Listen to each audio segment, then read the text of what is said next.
பிரியமானவர்களே, இன்றைய நாளின் வேத வசனம் மத்தேயு 4 அதிகாரம் 4 அவர் பிரதியுத்தரமாக, மனுஷன் அப்பத்தினாலே மாத்திரமல்ல, தேவனுடைய வாயிலிருந்து புறப்படுகிற ஒவ்வொரு வார்த்தையினாலும் பிழைப்பான் என்று எழுதியிருக்கிறதே என்றார். ஆம் பிரியமானவர்களே, சத்ருவானவன், பிசாசானவன் ஆண்டவராகிய இயேசு கிறிஸ்துவிடம் வாக்குவாதம் செய்து கொண்டிருக்கிறான். அவன் என்ன சொல்லுகிறான்? நீ இந்த கல்லுகளை அப்பங்களாகும்படி சொல்லும், அது அப்பங்களாகும், நீங்கள் அதை எடுத்து நீங்கள் உண்ணலாம், சாப்பிடலாம் என்று இந்த பிசாசானவன் வஞ்சிக்கிறான். அப்பொழுது ஆண்டவராகிய இயேசு கிறிஸ்து அவனை பார்த்து பேசின காரியம், மனுஷன் அப்பத்தினாலே மாத்திரம் அல்ல, தேவனுடைய வாயிலிருந்து புறப்படுகிற ஒவ்வொரு வார்த்தையினாலும் பிழைப்பான் என்று எழுதியிருக்கிறதே என்றார். ஆம் பிரியமானவர்களே, இங்கே ஆண்டவருக்கு வந்த சோதனை, பிசாசானவன் வஞ்சிக்கிறான், சோதித்து பார்க்கிறான், அதே போல ஏமாற்ற முயற்சி செய்கிறான்.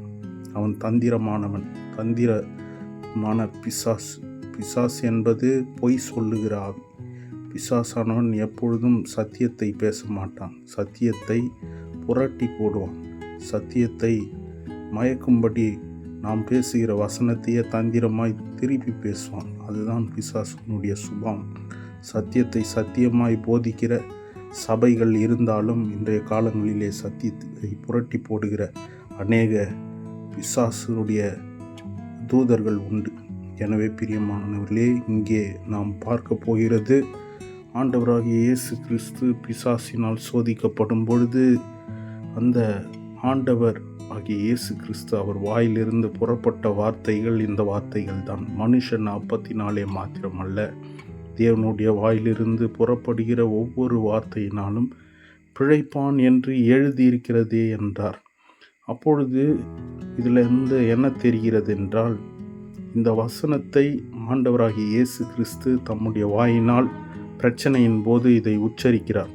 சோதனை நேரத்தில் இந்த வசனத்தை அவர் வாயினாலே உச்சரித்து சொல்லுகிறார். யாருக்கு விரோதமாக? சத்ருவுக்கு விரோதமாக. அப்போ ஆண்டவராகிய இயேசு கிறிஸ்து முதலாவது அவர் வேதத்தை கற்று இருந்தார்.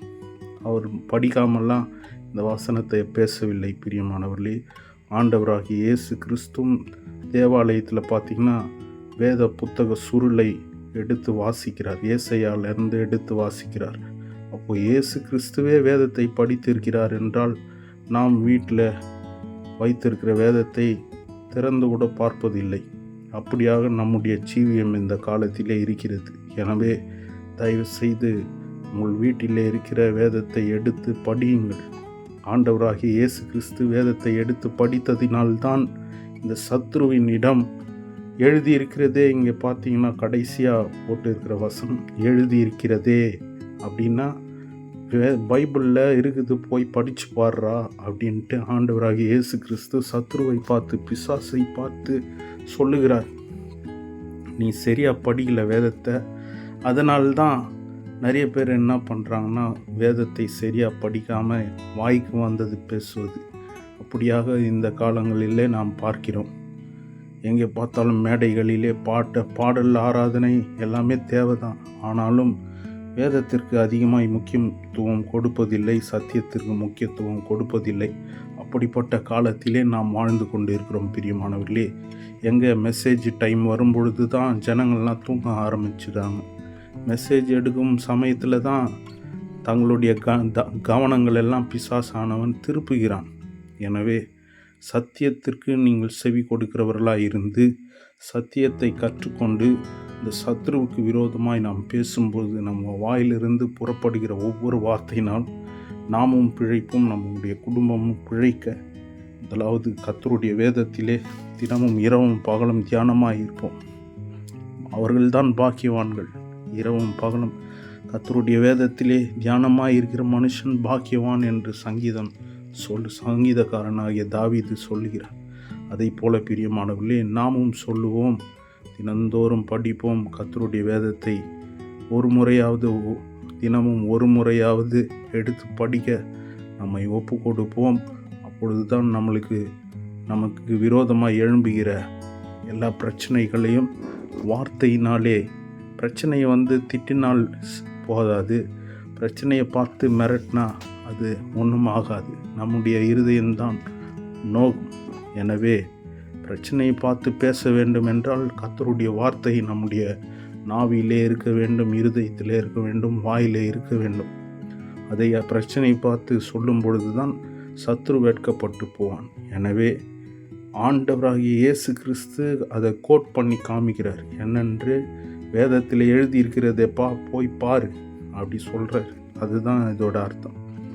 மனுஷகுமாரன் 44 மாத்திரம் அல்ல, அதாவது மாவில் செய்கிற ரொட்டியால் அல்ல, அப்பத்தினால அல்ல, தேவனுடைய வாயிலிருந்து ஆண்டவர் அன்றைக்கே அவருடைய வாயிலிருந்து புறப்பட்ட வார்த்தைகள், வேதத்திலே எழுதப்பட்டிருக்கிற வார்த்தைகள், எழுத்து பிரகாரமாக இருக்கிற பத்திரத்தை நாம் எப்படி பத்திரமாய் வைத்து கொண்டு அதை ஒரு உயில் போல அதை பாதுகாத்து அநேகருக்கு சொல்லுகிறோமோ, அது அப்படியாக கர்த்தர் நமக்காக ஒரு சத்திய புத்தகத்தை எழுதி கொடுத்திருக்கிறார். அதில் எழுதியிருக்கிறபடி நாம் அந்த வார்த்தைகளை விசுவாசித்து பிரச்சனையின் போது, பிசாசின் தந்திரத்தின் போது, பிசாசு கொடுக்கிற பிரச்சனை நிமித்தமாக மனம் சோர்ந்து போகும்போது இந்த வார்த்தைகளை எடுத்து வாசிக்கும் பொழுது, அந்த இருதயத்திலிருந்து புறப்படும் பொழுது, பிரியமானவர்களே, சத்ருவானவன் வெட்கப்பட்டு போகிறான். எனவே இங்கே சொல்லப்படுகிற அப்பம் என்பது சரீர பிரகாரமான அப்பம் இருந்தாலும் அது வாயிலிருந்து புறப்படுகிற அப்பம் என்னவென்றால் கர்த்தருடைய வார்த்தை. சரீரத்துக்கு கொடுக்க வேண்டிய ஆகாரத்தை கொடுக்க தான் வேண்டும். அதே போல இருதயமாகிய ஆத்துமாவிற்கு கொடுக்கப்பட வேண்டிய உணவு, சாப்பாடு கர்த்தருடைய வார்த்தை. இவைகளை நாம் தினந்தோறும் உட்கொள்ள வேண்டும். எப்படி சரீரத்திற்கு அப்பத்தை, சாப்பாடை சாப்பிட்றோமோ அதுபோல இருதயமாகிய ஆத்துமாவிற்கு உணவு கொடுக்க வேண்டும். பிரியமானவர்களே, உணவு என்பது கர்த்தருடைய வார்த்தையாயிருக்கிறது.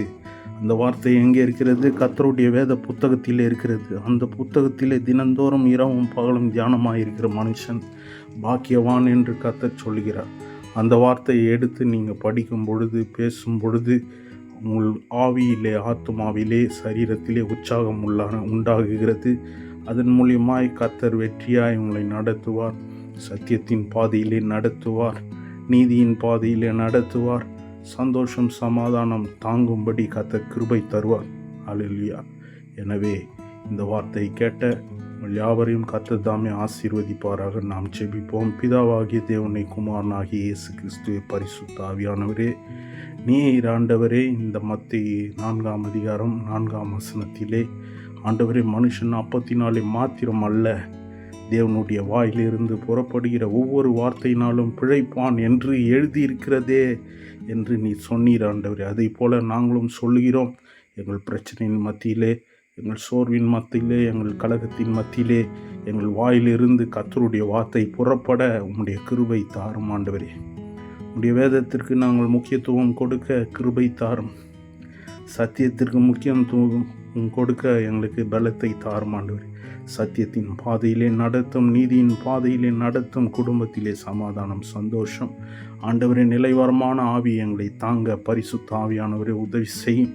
ஒவ்வொருவரையும் ஆண்டவரே, என்னென்ன பிரச்சனைகளிலே சிக்கி கொண்டு வெளியே வர முடியாமல் இருக்கிறார்களோ, இந்த சத்தியத்தை கேட்கிற பொழுதே அவர்களுடைய சரீரத்தில் இருக்கிற பலவீனங்கள் மாறி போவதாக, வியாதியின் கட்டுகள் உடைக்கப்படுவதாக, இயேசுவின் நாமத்தினால் எல்லா பிசாசின் சிந்தனைகள், இருதயத்தில் இருக்கிற இருள்கள் நீங்கி வெளிச்சம் உதிப்பதாக, பரிசுத்த ஆவியானவர் சத்தியத்தினாலே சத்துருவை ஆண்டவரை துரத்த ஆண்டவரே ஒவ்வொரு வாயிலும் ஆண்டவரே உம்முடைய வார்த்தையை வைப்பீராக. ஏசாயாவின் ஆவியை தொட்ட அக்கினி தள்ளினால் உம்முடைய பரிசுத்த ஆவியின் பரிசுத்த அபிஷேகம் நிறைந்த சத்தியமாகிய வேத வசனங்களை உம்முடைய பிள்ளைகளுடைய நாவிலே வையுங்க ஆண்டவரே. இருதயத்தில் வையுங்க, சரீரத்தில் வையுங்க, சிந்தையில் வையுங்க ஆண்டவரே.